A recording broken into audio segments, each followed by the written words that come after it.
Жерлешүү Instagram баракчасы эң арзан лотереяны баштады. Билет баасы болгону 500 рубль.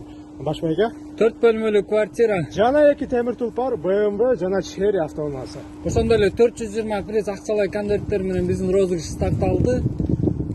Билет баасы болгону 500 рубль. Жердештер, эгерде 2 билет алсаңыздар, 3-чү билет бонус катары берилет. Ушу көрсөтүлгөн номерге +7991 225 21 24 номеринен толук маалымат аласыңар, же болбосо посттун астындагы аккаунттардан толук маалымат аласыңар. Баарыңыздарга ийгилик. Эскертүүгө нерсе бул менин розыгрышым эмес, бул Жердешүү баракчасынын розыгрышы. Баарыңыздарга ийгилик.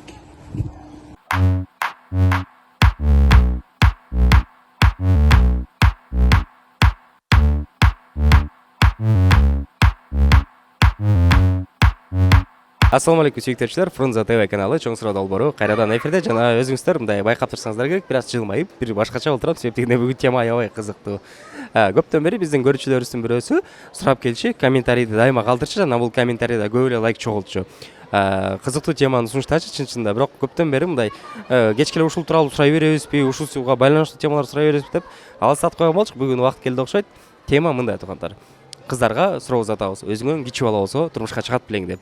Бирок бир гана кыздар менен чектелип калбастан, жигиттерге да узатып көрөлү. Өзүңөн улуураак кыз болсо алат белең деп, анан ал нерсеге кандай көз карашта болосуң, өзүң кандай артыкчылыгы бар, кандай кемчилиги бар, ошонун баарын сурап билип бермекчибиз. Эң башкысы сиздерден бир чакан сураныш бар. Айтып келе атабыз. Жаңы жылга чейин 300 000 катталуучу деген санды толтургубуз келип атат. Каналыбыз мынакей жакшы өнүгүп келатат. Буйруса, силерге жаккан долбоорлорду ишке ашырып атабыз. Декабрь айында 2 жаңы сонун долбоор чыгат. Аны алдын ала айтып койсок боло берет. Себептен азыр көп учурда ошол жака даярданып, убакытты бул жака бөлө албай атабыз.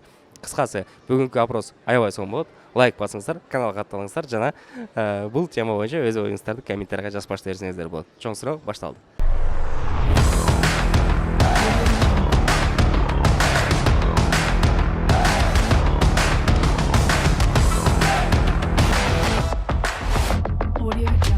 На пару лет составит. Если на год, нормально. Если надо, это означает... На год. На год? Условно говоря, если он на 3 года младше вас, и он предложит вам выйти замуж, вы, скорее всего, из-за возраста можете отказаться? Дело же не в возрасте. Только что у 2-3 девочек поспрашивали, говорят, нет, не можу, потому что, возраст играет большую роль. Возраст играет большую роль, но если есть чувство, любовь и так далее, если парень очень любит. Понятно, то есть для вас это не проблема?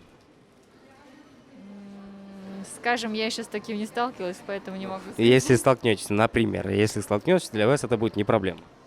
На первый взгляд будет проблема, но я говорю, бывает свое но, бывает исключение. Да. Такой еще дополнительный вопрос тогда. Крайняя такая точка. На год это нормально, на 2 можно, на 3 ладно, с натяжкой. Предел до скольки его лет? До 5, до 6, 7? Тоже вопрос относительный. Наверное, предел 3. 3, да? Все, спасибо. Сүйлөшөт билеңиз, мамиле урат билеңиз же даже турмушка чыгат билеңиз. Ал мен сүйүп калса, эслеп андай. Сиз да сүйөсүз, ал да сүйөт. Просто бир эле момент то, что сизге жаккан жигит жакшыраак болуп калды. Өзүңүздүн тең туштарыңыздардан эмес, улуурактардан эмес, тың жигит экен, бирок жакшыраак экен. Жашка карабайт, жашай берсе болот го. Канча жаш кичүү болсо деле макул болчуңуз? Мисалы, жаңы элеклер 1-2 жаш деп мисал келтирип өтүшү сиз үчүн. Нормально эле болуш керек. Мен бир эжем деле жолдош өзүнөн 2 жаш кичүү. 2 жаш кичүү, жакшы эле, сонун эле. Ооба, болот. Так что сиз үчүн ал проблема эмес. Канча жаш ылдый болсо эле эч кандай Ооба. коркпойсуң андан. Ооба. Үйдөгүлөр ага мындай карама-каршы карабы, улуураак экен, кичине жашыраак карабайсыңбы дегенде. Жок, ал өзүбүз жашайбыз да. Точно? Ооба. Допустим, канча жашка чейин улуу болсо боло берет сен үчүн? Мисалы, 1 жаш, 2 жаш, 3, 5, 2-3 жаш. 2-3 жаш, 5 жаш болсо это уже Все, түшүнүктүү, чоң рахмат. Ооба, чукмакмын. Без проблем, э? Ооба. Анткени бул жерден эч кандай жаман нерсени көргөн жокмун. Ал сенден кичүү деген, сен ал адамды сүйдүң, ал адамгерчиликтүү адам, сени сүйгөн адам. Менин оюмча алдын жашы мындай бир тоскоол болбойт болуш керек. Үй бүлө курганга, бакыт курганга. Анткени сен ал адамга ишенип атасың да. Сен ал ишенген адамың анан өзүмөн кичүү болот деп мен өзүмө тагдырыма балта чабылбайт болчумун, үйлөнө бермекмин, үй бүлө курмакмын, ал адам менен эч кандай коркунуч көргөн жокмун бул жерде. Чапчы. Молодец. Например, алып көрөлү деп атабыз. Себептен общий статистика чыгаралы деп атабыз кыздардачы. Турмуш курган кез жездеше бар экен. Так что жөн эле, например, урматтуу көрүүчүлөр, ата анчамчылар айтыңар эле. Эгерде, допустим, ошол жолдошуңуз сизден бир 2-3 жаш жашыраак болсо, турмушка чыгып белеңиз, чыгып кетпеңиз. Менден улуу болсо, Кичүүрөөк болсо. жок. Себеп? Анткени аял кишинин ою эркек кишинин оюна караганда эрте жетилет да, ошон үчүн. Эрте жетилет деп ойлойсуз, бирок ушунчалык катып сүйсөңүзчү, мисалы. Турмушка чыкмаксыз. Ооба. Эми дагы эле бир суроону кошуп койчу. Канчалыкка чейин, мисалы, жаңы эле бир кыз айтып өттү, 1 жаш болсо нормально, 2 жаш болсо макул чыдайт болчу, бирок 3 жаш это уже болбойт депчи. Сиз канча жашка чейин өзүңүздөн кичүү жаш балага турмушка чыкканга макул болчуңуз, эгерде ушунча катуу сүйүү болуп аткан болсо деле? Негизи мен баштан эле өзүмөн улуу балдарды жактырам. Ошон үчүн кичүүнү ойлонуп көрбөп турмун. Эми жактырып калса макул.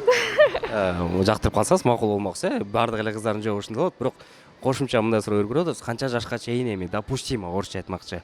1 жаш, 2 жаш, 3 жаш кичүү болсун, бирок 5 жаш кичүү болуп кетсе, бул уже не нормабы? Эми 5 жаш кичүү болуп кетсе, биринчи бала карайбы? Серьезно.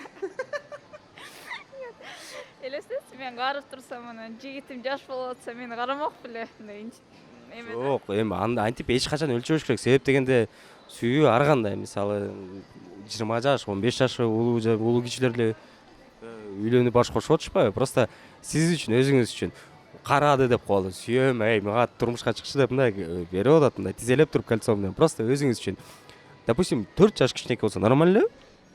Нормально? 5, Нормально. 10. Уже не то дейсиз. Нет. Өзүм байкемен улуу болуп кетсе болбой калат.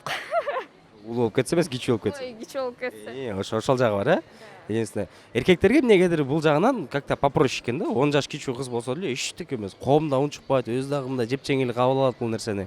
Эмне үчүн деп ойлойсуз? Просто биздин коом азыркы учурда только мурунку илгерки принцип менен жашап өтүшкөн, келатышкан да. Даже 60 жаштагылар азыркы учурда 20 жаштагы кыздарга үйлөнүп атпайбы? Это мындай нормальный эле явление. А вот кыздарга, например, аялдар өздөрү уялышат да. Менде Сонун жооп болду. Нагима, сизге чоң рахмат. Короче, сиз үчүн роль ойнойт. 5 жашка чейин кичүү болсо, смело, Карасаңызчы, таптакай кыздар ошон үчүн 16 жашарлар жаза берди коюп. Мелиңиз рахмат. Нет. Вообще. Нет. И как к этому отнесутся там родители? Ну, они смотрят на меня. То есть, если парень мне нравится, они не будут мешать нам. Угу. А какой предел, допустимая норма разницы в возрасте? Ну, условно говоря, 3 года, 2, 5, Наверное, 2. 2, да? Если на 2 года помладше, это ничего страшного. Если на 3-4, это уже не норма. Наверное, да. А почему так? Потому что картина точности, да, наоборот, всегда была нормальная для парней. 5 лет, 6 лет, это для парней нормально, если помладше. А вот у девушек совсем не так. Потому что, ну, как все знают, девушки быстрее стареют, чем мужчины. Как бы имеется в виду этот внешним видом. И даже если сейчас посмотреть на молодожен, которые одинакового возраста, то женщина всегда будет выглядеть старше, чем мужчина. Чисто из-за этого, да? Мгм. А не из-за того, что девушки там чуть мудрее, чем парни, если одинакового возраста. Сравнительно, это доказано. Думаю, если сейчас посмотреть на 13-летнего и мать девочку и 10-летнего парня, то там будет разница в мышлении. А если посмотреть уже в 30, 20 лет, то думаю, там уже будет одинаково. То есть парню 30, девушке 20, и они, в принципе, думают одинаково. Это, думаю, На первых парах все-таки парень поумнее будет, да, но девушки быстро нагоняют. Семейный. да. Возрастан уялбайбыз го дейм. Баягы айтат го, турмуш кандай десем, баары бирдей боло бербейт. Конечно, бүт барлык нерсеге мындай сүйүү кары жашка карабайт дегенде, бүт барлык нерсеге бирдей караш керек. Эми мындай кошумчасы болуп атат. Канча жашка чейин улуу болсо, мисалы, баары эле 1-2 жаш болсо, ничего страшного деп атат. 5 жаш улуу болсочу? Уже проблема. уже бир аз ойлонсоң эми сизге конкретно өзүңүз үчүн 5 жаш улуу кызды жактырып калсаңыз жактырып калсаң, конечно, ал нерсе деле проблема эмес го дейм. проблема Анда бир нерсе. Эми не только кыз, эми кызга деле биз деле улуу болуп, анан алып атпайсыз туурабы? Негизи эркек ошо. баланын улуу болгону жакшы да. Сол болбойт. ал сен үчүн роль ойнойт, а үйдөгүлөр үчүнчү мындай балам чоттоки хотя бы тең туштардын бирөөсүн карап көрүп өзүң эле кичүүрөөк бир эки Ата эненин обязательно рұқсатын алыш керек. Жараш. Анан ошого жараша кыймылдайсың да. Бирок өзүм каршы эмесмин. өзүңүз каршы эмес, эми дагы кошумча суроо баары эле каршы эмесмин деп турган могу суроону бергенде ойлонуп калып атышат. Канча жашка чейин? 1-2 жаш не страшно, да? 3 жаш, 4 жаш, 5, канча жаш? Смотря кандай киши, бирок 10 жашка чейин болот го деп ойлойм. 10 жашка чейин без разницы. Сиз мисалы 30тасыз же 20дасыз, ал кыз 30га чыгып калган болсо эле роль ойнобойт. Ооба. Красавчик. Жок, иштешпейм. Неге? Улууларды урматтайбыз, ошон иштешпейбиз. Уларды урматтайбыз. Же эми сүйүп калдың деп кой. Аябай эле катуу сүйүп калдың. Ушунчалык катуу сүйдүң, то что айла жок. Как-то мындай багындырыш керек, ухаживать этиш керек. Же улуу экен деп эле болду, жок. Билбейт экенмин. Жүрмөкпүз го дейм. Жүрбөпсү, жүрөйүн деген эле ойлоо жок окшойт, өзүңөн кичүүрөөк караган жакшы. Себеп эмнеде ушундай? Себеп дегенде баардык эле эркектер ушундай деп ойлойт экенбиз. Бирок чын-чындап келгенде бүгүнкү күнгө чейин мындай терең ойлонуп көрүпбүз. Эмне үчүн жаш аябай эле роль ойноп коебу депчи. Бизден 3 жаш, 4 жаш кичинекей кыздар менен сүйлөшөбүз деп. Себебин билбейсиңби сен? Себебин билбейт экенмин. Мынакей достор, өзүңүздөр көргөндөй эле баардык эле жоопторду уктуңуздар. Ал жооптор менен макулдаштык кылабыз, себеп дегенде баары эле туура эле ойлорду айтып атты окшойт. Сүйүү жашка карабайт деп. Бул болгону гана тамаша иретинде гана эле сурамжылоо болчу. Анан качандан бери биздин көрүүчүбүз сурамап келаткан болчу, ошону аткарып коелу дедик. Анан мен деле жеке оюм ошол.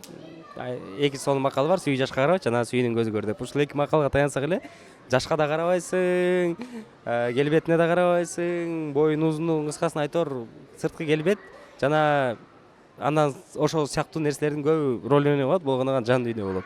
Ошол нерсени ар дайым айтып эле келебиз. Адамдын келбети эмес, же сырткы жүзү эмес, жан дүйнөсү эң маанилүү деп. Ошон үчүн ошону биз да колдойбуз, биз да ошондой деп ойлойбуз деген болсо лайк басып койсоңуздар болду.